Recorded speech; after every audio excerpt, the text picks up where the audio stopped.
তীব্র তাপদাহের খবরাখবর জানাতে ময়মনসিংহ থেকে যুক্ত হচ্ছেন সহকর্মী ইলিয়াস আহমেদ ও বরিশাল থেকে শফিক মুন্সি। প্রথমেই যাচ্ছি ময়মনসিংহে। ইলিয়াস, ময়মনসিংহের পরিস্থিতি জানতে চাই আপনার কাছ থেকে। তীব্র তাপদাহ দৈনন্দিন জীবনে কি প্রভাব ফেলছে?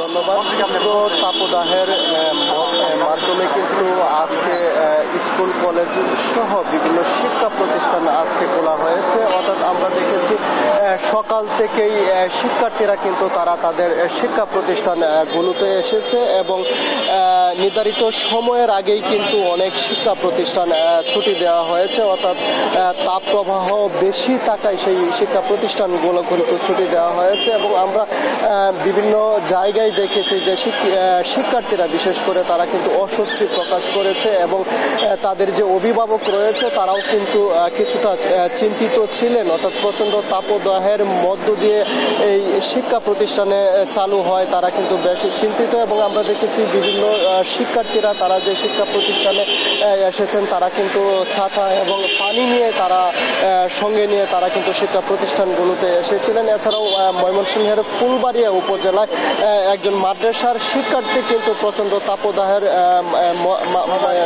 তাপদাহের কারণে কিন্তু আসলে জ্ঞান হারিয়ে ফেলেছিলেন এবং তাৎক্ষণিকভাবে শিক্ষার্থীরা কিন্তু তাকে পানি দিয়ে এবং বাতাস করে কিন্তু সুস্থ করে তোলেন এবং আমরা দেখেছি যে শিক্ষা প্রতিষ্ঠানগুলোতে ফ্যানের ব্যবস্থা নেই সেই শিক্ষা প্রতিষ্ঠানগুলোতে কিন্তু ফ্যানের ব্যবস্থা করা হয়েছে এবং অতিরিক্ত লোডশেডিং এর কারণে আসলে শিক্ষা প্রতিষ্ঠানগুলোতে ফ্যানের ব্যবস্থা করলেও কিন্তু সেটি খুব একটা কাজে আসছে না। আমরা একটু যুক্ত হব বাংলাদেশ সরকারি কলেজ শিক্ষক পরিষদ কেন্দ্রীয় কমিটির সাধারণ সম্পাদক রয়েছেন ডক্টর আহমদ মল্লিক। জানতে চাই, আজকে থেকে তো শিক্ষা প্রতিষ্ঠান খোলা হয়েছে, আমরা দেশের বিভিন্ন জায়গায় দেখেছি শিক্ষার্থীরা কিন্তু অসুস্থ হয়ে পড়েছে প্রচন্ড তাপদাহের কারণে।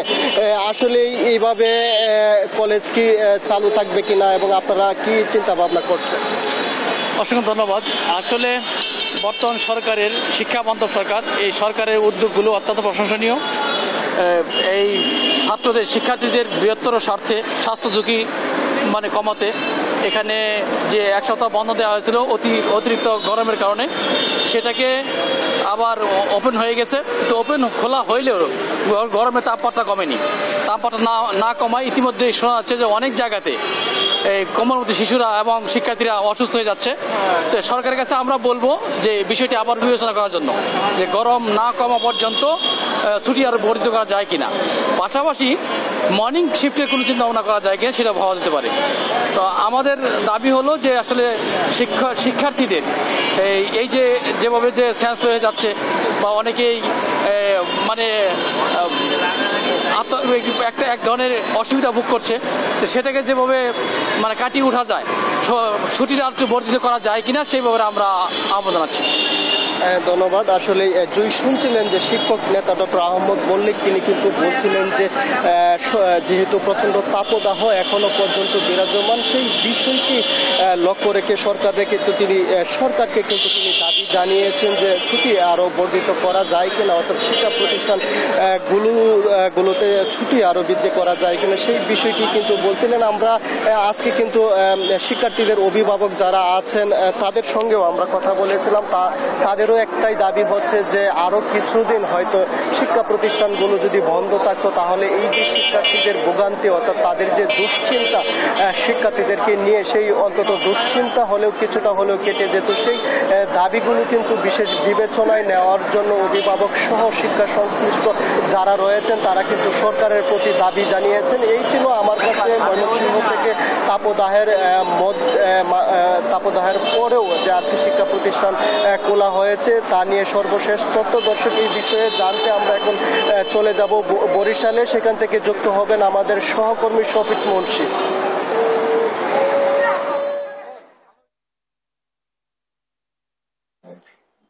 ইলিয়াস, আসলে আপনি যেমনটি বলছিলেন যে বরিশালের অবস্থাও কিন্তু আসলে ময়মনসিংহ থেকে খুব একটা ভিন্ন নয়। বরিশালের 6 জেলার উপর থেকেই কিন্তু গত কয়েকদিন যাবত মাঝারি আসলে তাপদাহ বয়ে যাচ্ছে এবং আজকে কিন্তু সর্বোচ্চ যে টেম্পারেচার এখানে আসলে রেকর্ড করা হয়েছে সেটা ছিল 38°C, এবং এরই মধ্যে কিন্তু সারা বাংলাদেশের ন্যায় বরিশালেও কিন্তু স্কুল কলেজ যেগুলো আছে সেগুলো খুলে গিয়েছে, এবং শিক্ষার্থীরা কিন্তু আজকে তাদের কষ্ট হলেও তারা ক্লাস কার্যক্রমে যুক্ত হয়েছে।